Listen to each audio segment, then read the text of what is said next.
Wales, just west of the Marches and not far from the Shakespeare country. Wales, one of the smallest nations in the world, so small in numbers that it treasures the tale of its past like the story of a family.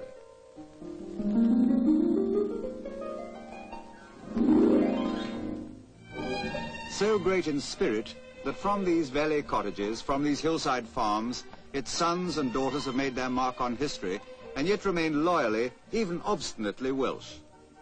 In this little land, they still speak the tongue their Celtic ancestors brought to Britain 4 centuries before Julius Caesar. From this land, Welshmen have ridden forth to become leaders of nations, to shape the future of lands bigger than their own, like Henry Tudor, who became a king of England, or David Lloyd George, who led Britain through the First World War. But today we are not going so far, just to the Eisteddfod. Almost every village in Wales has its Eisteddfod, and the Royal National Eisteddfod, held in North and South Wales in alternate years, is the focal point of the nation's culture, and a unique attraction for visitors.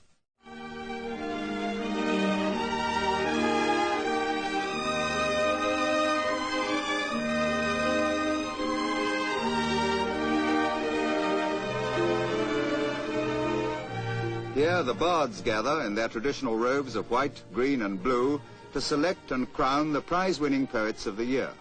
For above all, Wales is a land of poetry and song. Prowess in either of these is universally honoured, and a Welshman who cannot sing is a contradiction in terms. If you ask a Welsh farmer, for example, how many men work for him, don't be surprised if he answers 2, a baritone and a tenor.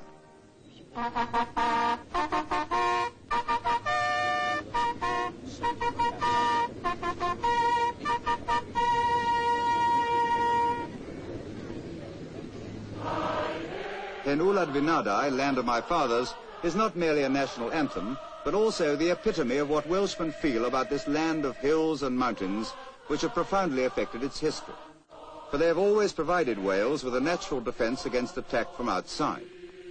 The isolation of rugged heights and narrow valleys has kept the Welsh people, the Welsh culture and the Welsh language alive since the dawn of British history, through turbulent centuries when might was right.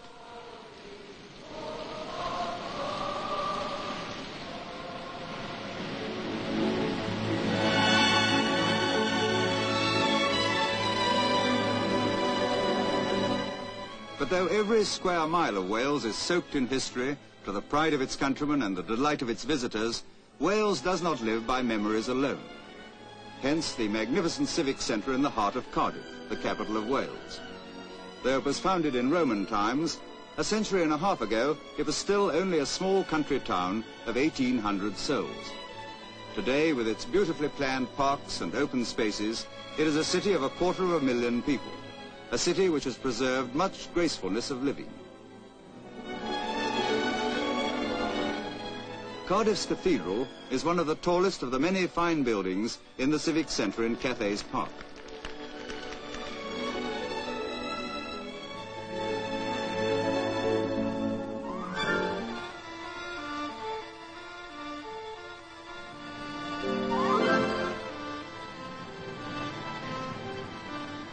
At the other end of the historical scale is the massive structure of Cardiff Castle, on a site which has been in almost continuous occupation since the Romans built a fort here in the 1st century AD. When the Normans began to build their keep, they made use of the Roman outer walls, and much of the original Roman fabric can still be seen cheek by jowl with the work of Norman and medieval masons. Few buildings in the world can show to the visitor such a rich harvest from 2,000 years of human activity.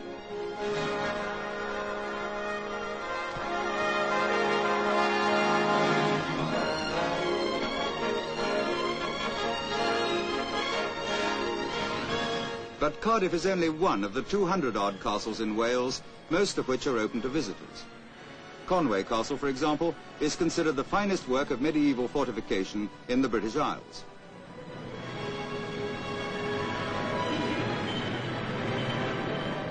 Half a dozen miles from Conway, across the river, lies Llandudno, one of the best-loved holiday resorts on Wales's 500 miles of coastline. Llandudno surrounds a perfect bay sweeping between 2 headlands, the Little Orme and the Great Orme. A real family resort this, with glorious beaches for the children. 2 beaches, in fact, one each side of the Great Orme Peninsula, which is less than a mile wide. Here you can have the best of the sun either end of the day.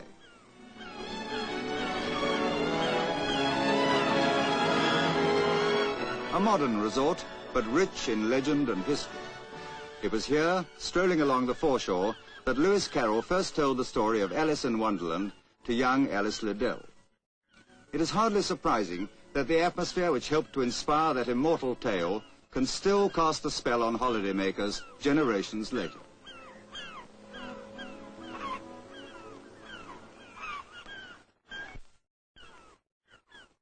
To Llandudno Pier come comfortable passenger steamers from Liverpool, Anglesey and the Isle of Man. For Llandudno is a deep-water port, handling scheduled steamer services round the year.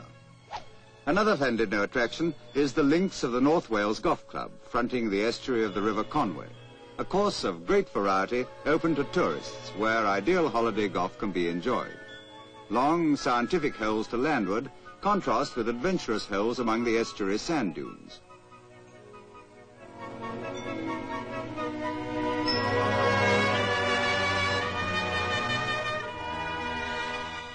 Happy Valley on the slopes of the Great Orme is famous for its rock gardens and Halfrey gardens. On the Great Orme can be found traces of Druid ceremonies and of Roman copper mines. Here too is the 12th century church of St. Tydno, who gave the town its name, Llandudno, the place of Tydno.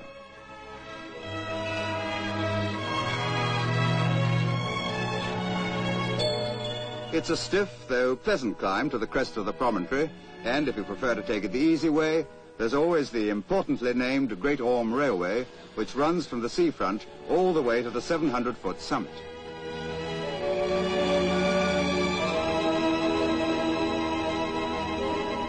Wales seems to have a weakness for odd railways.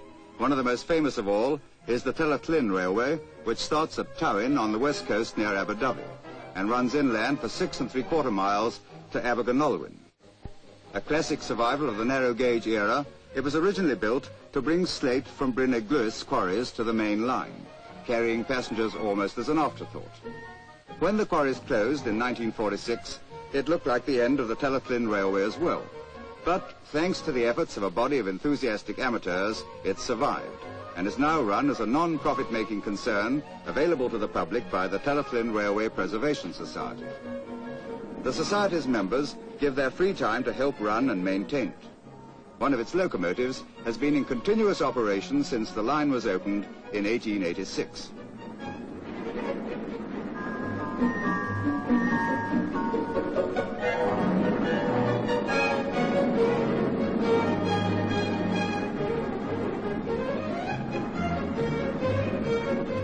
Nowadays, of course, the railway is purely a passenger line, and well worth a visit. For not only does the Tyler-Llyn Railway run through some of the loveliest Welsh scenery, it's also a museum piece in complete contrast to the normal, up-to-date railways in Wales.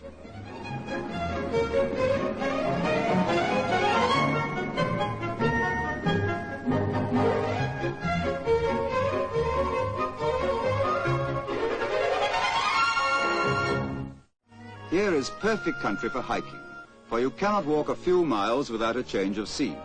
Close woodland gives way to bare mountain to hill pasture to river valley, all in the space of a day's tramping.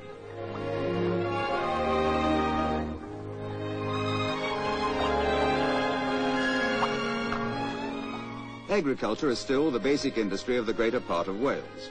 The typical Welsh farm is small and worked by the farmer and his family, sometimes with one paid worker, rarely with more.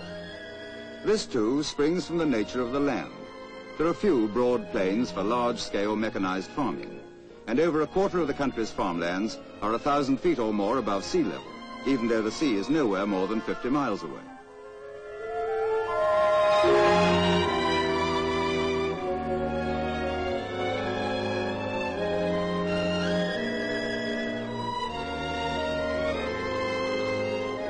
Led by the world-famous Sir John Hunt, chief of the expedition which conquered Everest, a party of climbers starts up a mountainside in Snowdonia. Sir John's home is in Wales, and it was here that he and many of his Everest party put in their training, for Wales offers some of the best climbing in Great Britain.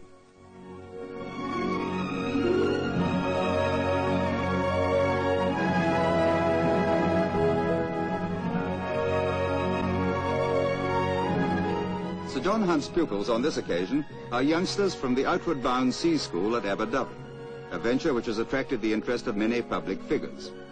In addition to the normal school curriculum, it emphasizes character building and the development of young people's powers of initiative and leadership. The boys take a month's course, which includes both seamanship and rock climbing. They learn as well to travel across mountainous country by map and compass and to fend for themselves in all weathers.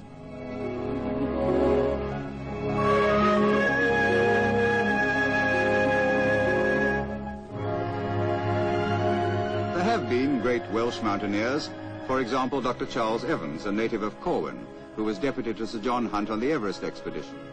But in general, the people of this land of mountains regard their peaks as part of a loved landscape.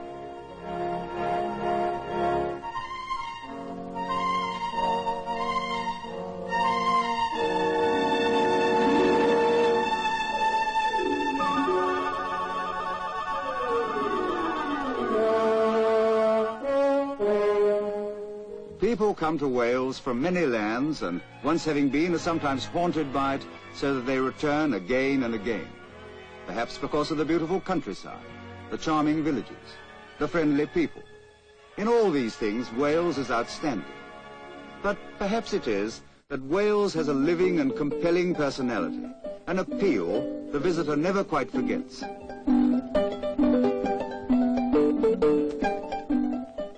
In this old green land, fact and fable are woven together to make the tapestry of living. Past, present and future, all are one, and all are alive.